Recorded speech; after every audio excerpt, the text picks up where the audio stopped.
그 뒤로 6달이 되었을 때에 하나님께서 천사 가브리엘을 갈릴리 지방의 나사렛 동네로 보내시어 다윗의 가문에 속한 요셉이라는 남자와 약혼한 처녀에게 가게 하셨다.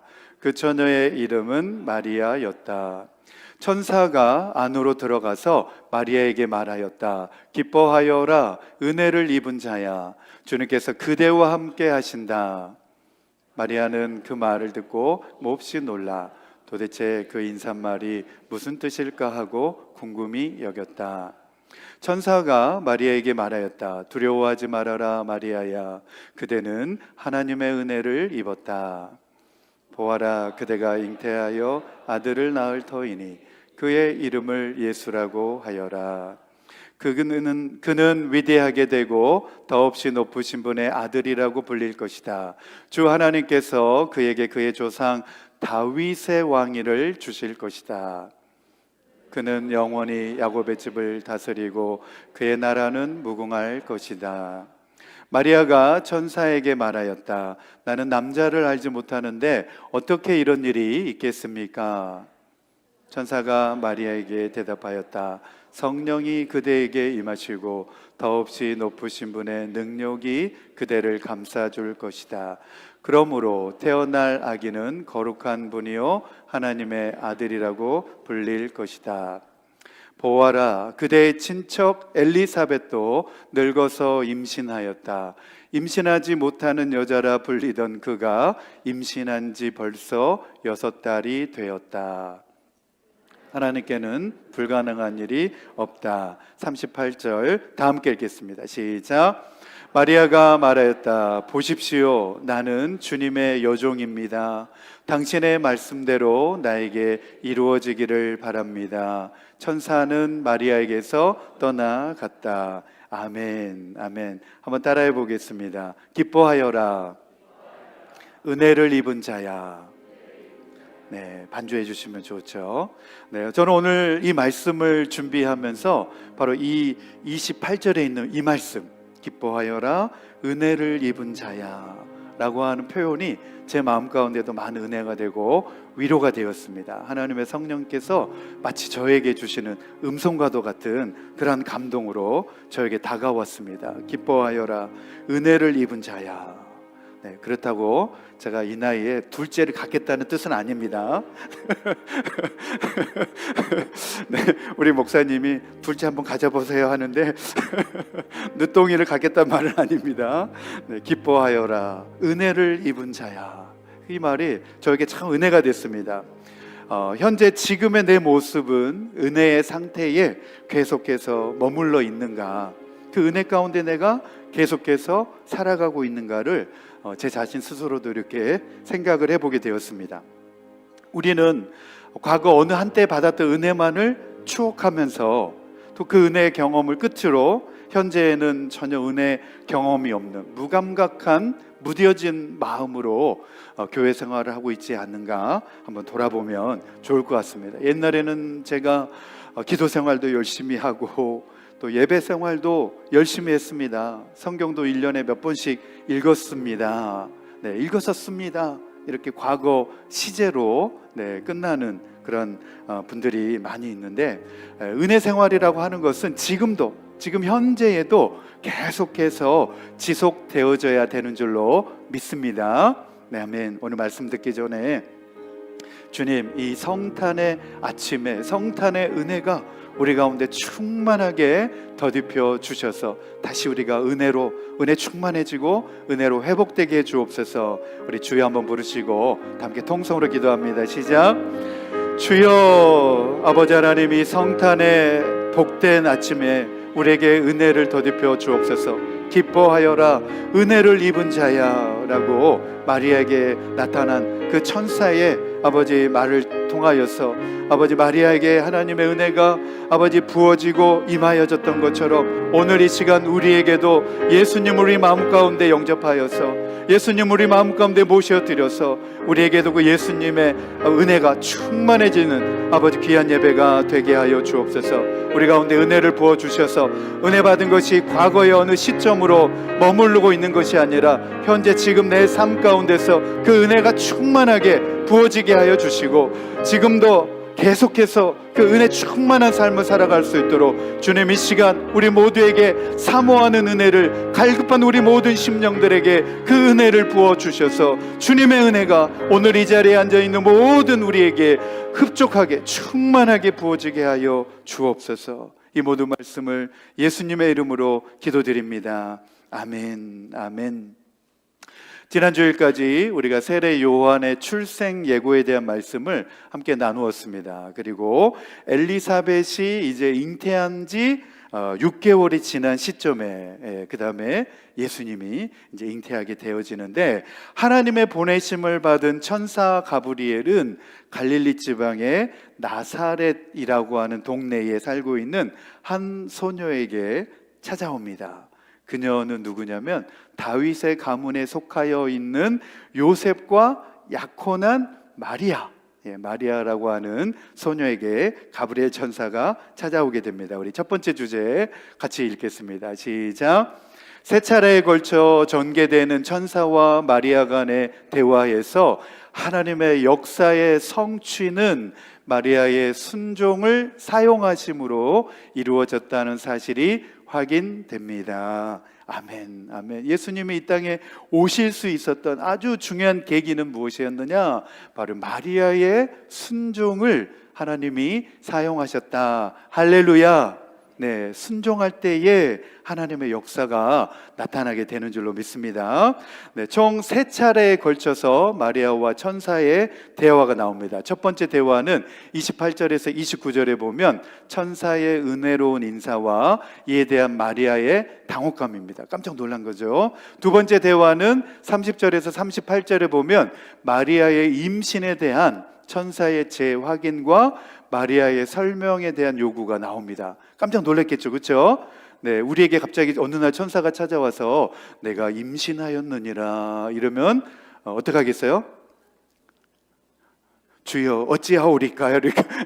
이렇게 하시겠습니까? 네, 우리가 가정을 이루고 있는 우리에게도 이러한 소식이 갑작스러운 소식인데 아직 결혼하지도 않은 그 소녀 마리아에게 천사가 나타나서 임신하였다 이렇게 말하니까 마리아는 깜짝 놀랄 수밖에 없었죠. 그리고 마지막 세 번째 대화가 35절에서 38절 말씀에 나오는데 그리고 그에 대한 마리아의 설명을 요구하니까 천사의 대답과 마리아의 순종의 고백이 그 가운데 나오는 대화입니다. 오늘 본문 줄거리가 첫 번째 내용을 보면 그대는 하나님의 은혜를 입었다 이렇게 나옵니다. 그대는 하나님의 은혜를 입었다라고 하는 천사의 갑작스러운 예고에 마리아는 당황스럽고 두려운 일로 느껴졌습니다. 왜냐하면 이게 유대 사회에서는 아직 혼인 예식을 치르지 않은 여인이 임신을 하게 되면 간음하는 여인으로 정죄를 받았기 때문에 돌로 쳐 죽였습니다. 그렇기 때문에 자칫하면 자기가 이 일로 인하여서 죽을 수도 있는 일이었기 때문에 두려운 일로 다가왔다는 거죠. 하지만 마리아는 그 은혜를 거스르지 않았습니다. 할렐루야. 네, 마리아는 그 은혜를 거스르지 않았다는 겁니다. 우리 누가복음 1장 28절에서 30절입니다. 같이 읽겠습니다. 시작. 천사가 안으로 들어가서 마리아에게 말하였다. 기뻐하여라. 은혜를 입은 자야. 주님께서 그대와 함께 하신다. 마리아는 그 말을 듣고 몹시 놀라 도대체 그 인사말이 무슨 뜻일까 하고 궁금히 여겼다. 천사가 마리아에게 말하였다. 두려워하지 말아라 마리아야, 그대는 하나님의 은혜를 입었다 그랬습니다. 아멘. 28절 말씀에 보면 은혜를 입은 자라고 하는 표현이 나오는데, 헬라어 원어에서는 이 의미가 강한 현재, 강한 현재의 의미를 가지고 있는 현재 분사입니다. 우리 한국말에는 현재 분사라는 문법이 없지만 영어에는 많이 있습니다.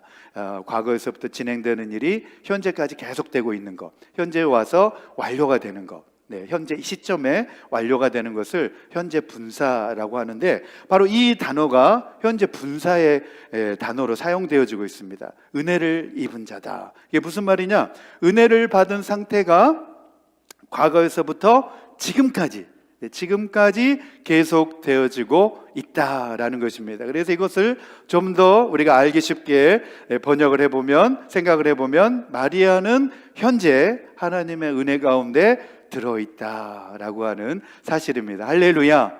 저와 여러분이 하나님의 은혜 가운데 지금도 계속해서 들어있게 되기를 축복합니다. 아멘. 우리가 은혜를 받는 것도 중요하고 그 은혜를 계속해서 유지해 나가는 것도 중요합니다. 우리가 어떤 부흥회를 참여해가지고 은혜를 많이 받았을 때, 그리고 어떤 수련회를 참여해가지고 은혜를 많이 받았을 때, 은혜를 많이 받았을 때 누가 먼저 가장 집에서 기다린다 그러죠?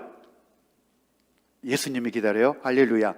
그런 분들은 은혜가 충만한 분이고, 내가 교회에서 은혜를 많이 받고 집에 가려고 하면 집에 가장 먼저 기다리고 있는 사람이 누구냐? 사탄이라고 합니다.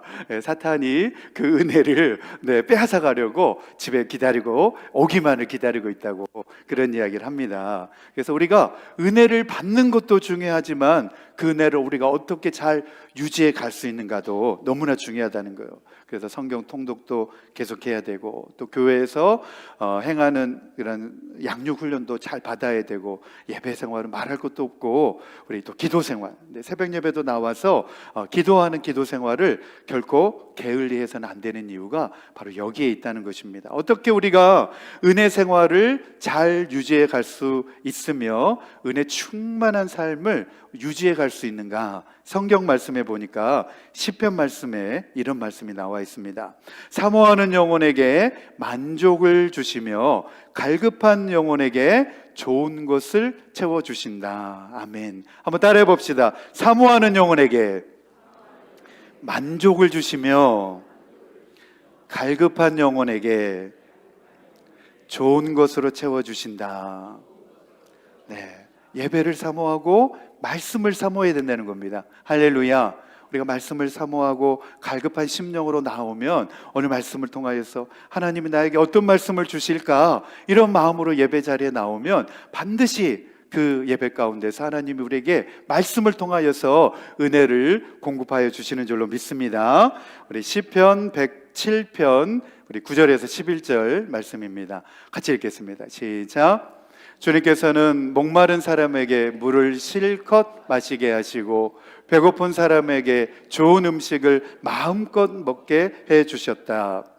사람이 어둡고 캄캄한 곳에 살며 고통과 쇠사슬에 묶이는 것은 그들이 하나님의 말씀을 거역하고 가장 높으신 분의 뜻을 저버렸기 때문이다 그랬습니다. 여러분, 이 말씀에 보면 사람이 왜 어둡고 캄캄한 곳에 매이게 됩니까? 그리고 고통과 쇠사슬에 묶이게 됩니까?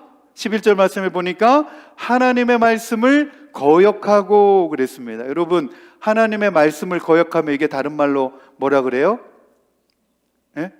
죄라 그러죠. 죄. 하나님의 말씀을 듣지 않고 불순종하고 거역하는 것을 다른 말로는 죄라 그럽니다. 누가 최초에 하나님의 말씀을 거역했죠? 아담과 하와가 하나님이 말씀하신 것을 거역하여서 따먹지 말라고 하는 선악과 열매를 따먹고 죄를 범하게 되었죠. 말씀을 거역하는 것이 죄라는 거예요. 그리고 가장 높으신 분의 뜻을 저버리는 것이 죄라는 것입니다. 하나님의 말씀대로, 하나님의 뜻대로 살지 않는 것, 내 마음대로 살아가는 것, 그것이 바로 죄다. 그래서 죄의 헬라어 원어의 의미가 뭐냐면, 화살을 쏠 때 화살이 그 관역을 빗나가는 것, 그 관역을 중앙으로 맞추지 못하고 그 관역을 벗어나 버리는 것을 가리켜서 죄다, 이렇게 정의하고 있습니다. 하나님의 뜻에 어긋나 버리는 것. 하나님의 뜻은 이건데 선하게 살고 바르게 살고 기쁨으로 살아라 이렇게 말씀하셨는데, 범사에 감사하며 살아라 이렇게 말씀하셨는데, 그 말씀대로 살지 않고 원망하고 불평하고 못마땅하게 여기고 다 죄라는 거예요. 그렇게 죄 가운데 빠져 살면 어둡고 캄캄한 곳에 살며 고통과 쇠사슬에 묶이며 산다 이렇게 말씀하고 있습니다. 여러분, 우리가 한번 잘 생각해 보면 우리에게 주어진 것들이 당연한 것은 다 하나도 없습니다. 다 하나님의 은혜인 줄로 믿습니다. 네, 우리가 이렇게 교회당에 나와서 예배당에 나와서 이렇게 좋은 교회에서 신앙생활 할 수 있는 것도 당연한 것이 아니라는 거예요. 하나님의 은혜인 줄로 믿습니다. 여러분, 한번 가정에서 한번 생각해 보시기 바랍니다. 우리의 자녀들이 우리 부모님으로부터 받는 것을 너무 당연하게 생각한다고 한다면 어떻겠습니까? 우리 자녀들이 아빠에게 찾아와가지고 아빠 돈 줘. 아빠니까 당연히 나한테 돈 줘야 되는 거 아니야? 엄마에게 찾아가서 엄마니까, 나를 낳아준 엄마니까 당연히 나한테 맛있는 음식 먹여줘야 되는 거 아니야? 막 이렇게 한다 그러면 부모된 우리 입장에서는 어떻게 생각하죠? 그런 자녀들이 없어가지고 대답을 못 하시는 것 같은데, 네, 우리 부모된 입장에서 자녀들이 만약에 부모에게 받는 것을 너무 당연하게 요구하고 당연하다 생각하면 부모된 입장에서 그런 생각할 수 있잖아요. 아유, 철이 언제 될까? 언제 사람이 될까? 그런 생각하지 않겠습니까? 그렇죠? 네, 부모된 입장에서 그런 생각을 가질 수 있다는 겁니다. 올 한 해 동안 저도 우리 교회에서 이렇게 이제 목회하면서 저에게도 참 많은 은혜를 하나님이 허락해 주셨습니다. 제가 하나님 앞에 기도하면, 교회에 필요한 것이 있어서 하나님 앞에 기도하면 하나님께서 어김없이 그 기도를 들어주시고 신실하게 응답해 주셨습니다. 할렐루야. 네, 어떤 때는 제가 강단에 앉아가지고 새벽 예배 드리면서 강단에 앉아가지고 하나님 앞에 아버지 이렇게 부르기만 했는데 우리 하나님 아버지께서 그 필요한 것을 정확하게 이렇게 채워주신 것을 보면서 너무나 깜짝 놀랄 때도 많이 있었습니다. 하나님께서 이렇게 은혜를 한 해 동안 저에게도 너무 많은 은혜를 공급해 주시고 또 기도가 응답되어지는 그런 경험도 하나님께서 하도록 해주셨습니다. 하나님의 은혜가 나에게 임하고 공급되어지는 경험을 하려면 중요한 비결이 있습니다. 그 비결이 무엇이냐? 하나님이 무엇을 기뻐하시는가를 우리는 잘 생각해 보시면 될 것 같습니다. 하나님께서 무엇을 기뻐하실까? 하나님께서 기뻐하시는 것, 우리 아버지 하나님께서 기뻐하시는 말, 그리고 기뻐하는 행동, 기뻐하시는 믿음을 가지면 하나님께서 우리에게 풍성한 은혜를 공급하여 주시는 줄로 믿습니다. 아멘. 두 번째입니다. 두 번째, 마리아는 나는 주님의 여종입니다. 38절 말씀에 보니까 그렇게 고백하고 있습니다. 나는 주님의 여종입니다 라고 하는 대답에서 마리아는 하나님에 대한 깊은 신뢰를 표현을 했고, 그 모든 것을 오직 하나님의 처분에 맡깁니다 라고 하는 심정으로 순종했다는 거예요. 나는 주님의 여종입니다. 네, 순종은 그런 거라는 거예요. 순종은 하나님에 대한 신뢰가 전제되어져야 합니다. 하나님을 신뢰할 때 순종이 되는 것이고, 하나님께 전적으로 맡기겠습니다 라고 하는 믿음이 있을 때 순종이 가능한 것입니다. 우리 누가복음 1장 37절 38절 말씀 같이 읽겠습니다. 시작. 하나님께는 불가능한 일이 없다. 마리아가 말하였다. 보십시오, 나는 주님의 여종입니다. 당신의 말씀대로 나에게 이루어지기를 바랍니다. 천사는 마리아에게서 떠나갔다. 오래전에 이제 제가 어릴 때는 개역 성경이라고 하는 번역이 있었습니다. 그 개역 성경 번역에는 이 문장이 주의 계집종입니다 이렇게 번역이 되어져 있었는데, 시간이 지나면서 그 표현이 여자들을 약간 비하하는 표현인 것 같다 그래가지고 번역을 다시 새롭게 해서 나는 주님의 여종입니다 이렇게 번역을 했습니다. 표현이 좀 더 낫죠? 네, 나는 주님의 종입니다. 한번 따라해 봅시다. 나는 주님의 종입니다. 네, 목회자만 주님의 종이 아니고 우리 모두가 다 구원받은 성도라면 다 주님의 종인 줄로 믿습니다. 물론 우리 주님께서는 다시는 너희를 종이라 하지 않고 나의 친구라 나의 친구라 불러주겠다 이렇게 말씀하셨지만, 네, 나는 주님의 여종입니다 이렇게 고백하고 있는 마리아의 고백 가운데서 우리 생각해 볼 내용이 참 많이 있습니다. 여기서 여종이라고 하는 헬라어 뜻이 어떤 의미냐면 노예라는 뜻입니다. 노예. 네, 우리는 주님의 노예입니까? 대답이 없으시네. 나는 주님의 노예입니다 이렇게 지금 마리아가 가브리엘 천사에게 고백하고 있는 것입니다. 마리아는 자신이 임신한 사실이 세상에 알려질 경우에 자신에게 닥칠 온갖 비난과 돌팔매질까지도 감수하면서 오직 나는 모든 것을 하나님의 처분에 맡기겠습니다. 나는 주님의 여종입니다. 주님의 말씀대로 이루어지이다. 그렇게 고백하고 있습니다. 얼마나 귀한 고백입니까? 하나님 앞에 선 마리아의 겸손한 모습을 나는 주님의 여종입니다 라고 하는 이 고백 가운데서 우리가 생각을 해볼 수 있습니다. 천사의 마지막 말 37절 말씀에 보면 이 말씀이 마리아의 마음 가운데도 고동치는 말씀입니다. 37절 말씀에 보면 하나님께는 불가능한 일이 없다 이렇게 말씀합니다. 할렐루야. 하나님께는 불가능한 일이 없는 줄로 믿습니다. 할 수 있거든 무슨 말이냐, 믿는 자에게는 능치 못함이 없느니라. 우리 주님께서도 그렇게 말씀하셨습니다. 하나님에 대한 신뢰를 가지면 하나님께는 불가능한 일이 없는 줄로 믿습니다. 네, 하나님께 전적으로 우리 맡기며 나아갈 수 있어야 될 줄로 믿습니다. 네, 그것이 순종이라는 거예요. 순종하고 싶은 마음이라는 거예요. 하나님께 모든 것, 나의 모든 처분을 다 하나님께 맡기겠습니다. 어제 토요일 새벽에도 우리 시편 109편에 있는 다윗의 시편에 대한 말씀을 어제 토요일 새벽 아침에 우리가 살펴보았는데, 다윗도 자신을 가리켜서 나는 주님의 종입니다, 주님 마음대로 하십시오, 주님 뜻대로 하십시오 이렇게 고백하고 있는 말씀을 보게 되었습니다.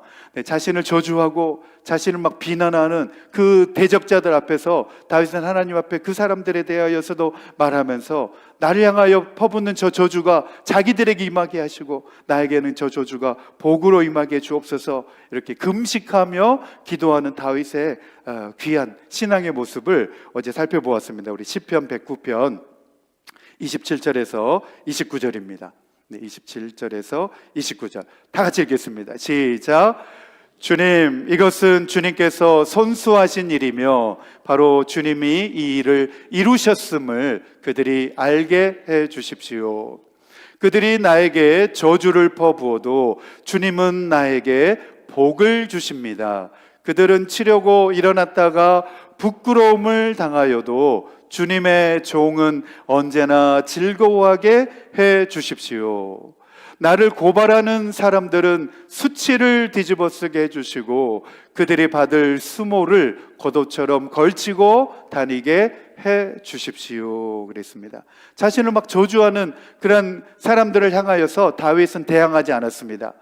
다윗은 그 사람들과 맞서 싸우지 않고 하나님 앞에 나아가서 하나님 앞에 금식하면서 그 아픔을, 그 비참한 상황을 하나님 앞에 토로하면서 뭐라고 고백하고 있느냐, 나에게 저렇게 험담해도, 나에게 향하여 저렇게 저주를 퍼부어도 주님은 나에게 복을 부어 주십시오. 그들은 치려고, 나를 치려고 일어났다가도 오히려 되려 부끄러움을 당하게 해 주십시오.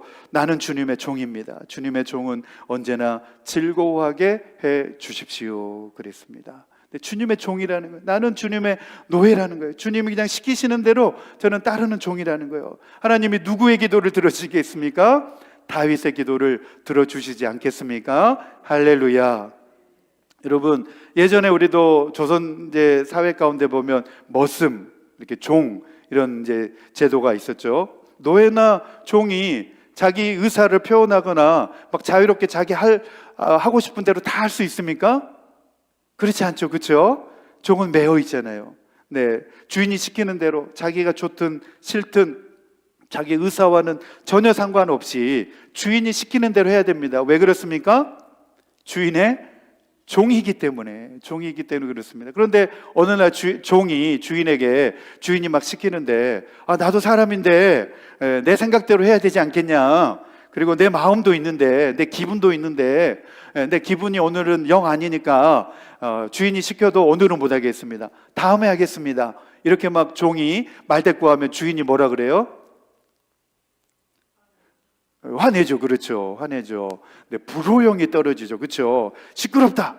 네, 하라고 하면 할 것이지 웬 잔말이 그렇게 많으냐, 이러면서 주인이 불호령을 그렇게 내리지 않습니까? 마찬가지입니다. 우리는 종이기 때문에, 나는 주님의 종입니다 라고 고백하는 순간 우리의 생각과 우리의 감정에 상관없이 우리는 주님의 말씀을 듣고 따라야 되는 줄로 믿습니다.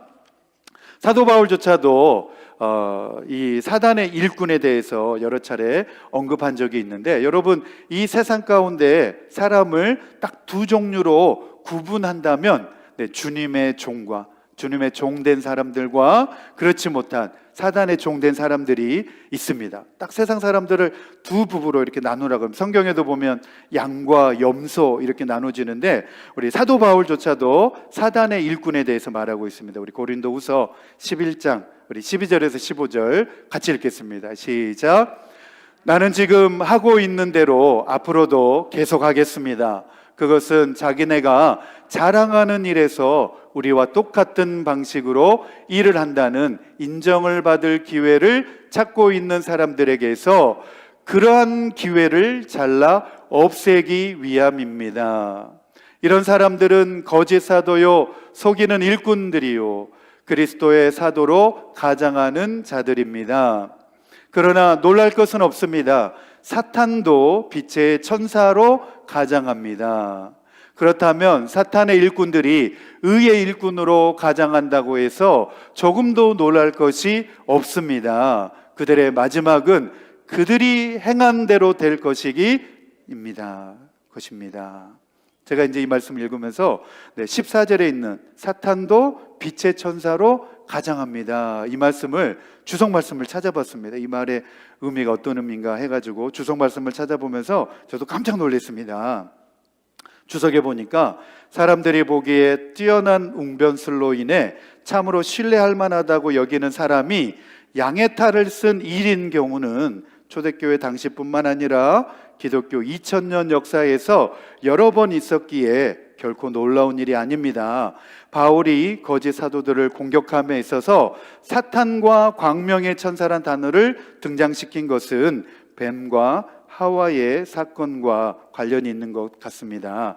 묵시문학 작품 중에 모세의 묵시로 17장 1절에 보면 하와의 회상이 나오는데, 천사들이 하나님을 예배하기 위해서 올라갔을 때 사탄은 천사의 모습으로 나타나서 천사처럼 찬송을 불렀다라고 되어 있습니다. 그랬습니다. 여러분, 우리가 사탄 그러면 머리에 뿔 나고 얼굴이 막 흉측하고 그런 모습만 떠오르기 쉬운데, 사탄도 천사처럼 그럴듯하게 광명한 천사로 위장을 해서 나타난다는 겁니다. 그래서 우리가 잘 분별을 해서 우리가 넘어가면 안 되고 물리쳐야 되는데, 우리가 어떻게 이 거짓 천사, 가장한 천사를 물리칠 수 있느냐? 첫 번째로는 저런 말과 모습은 하나님께서 과연 원하시고 기뻐하는 모습인가를 우리가 생각해 보면 분별할 수가 있습니다. 둘째는 일이 과연 신앙적이고 예수님의 덕을 세우는 일인가, 이렇게 생각해 보면 우리가 이게 사탄의 장난인지 성령의 역사인지 잘 분별을 해볼 수 있습니다. 우리 시간이 많이 돼서 오늘의 말씀 결론입니다. 우리 첫 번째로, 하나님의 출현이 이 세상 가운데서 가능할 수 있었던 이유는, 먼저는 하나님의 아들이신 예수 그리스도의 순종이 있었기 때문에 가능했다라는 것입니다. 하나님의 아들 성자 예수님이 이 땅에 아기 예수의 모습으로, 연약한 인간의 모습으로 오시겠다고 순종하셨기 때문에 이 성탄이 가능했다라는 사실이고, 두 번째로는 마리아는 비록 어린 여자로서 그 당시에 편견과 두려움이 컸지만 말씀에 순종하는 믿음으로, 네, 저와 여러분이 하나님의 말씀에 순종해야 될 줄로 믿습니다. 말씀에 순종하는 믿음으로 하나님의 역사가 순전하게 이루어졌다. 할렐루야, 아멘. 우리 실천을 위한 적용입니다. 첫 번째, 같이 읽겠습니다. 시작. 사모하는 영혼에게 만족을 주시며 갈급한 영혼에게 좋은 곳으로 채워주신다는 말씀처럼 지금 현재 내 모습은 과연 은혜의 상태에 계속 머물러 있는지 살피며 은혜 생활을 계속 유지해 나가도록 힘쓰겠습니다. 아멘. 두 번째입니다. 시작. 나는 주님의 여종입니다 라는 마리아의 겸손한 고백처럼 하나님에 대한 신뢰와 하나님께 전적으로 맡길 수 있는 순종의 사람이 되겠습니다. 아멘. 오늘 우리 성탄 주일을 맞이하여서 우리 다 같이 성만찬 예식을 우리 거행하도록 하겠습니다. 우리 기도하는 마음으로 이 예식에 거룩하게 우리 참여하시기 바랍니다.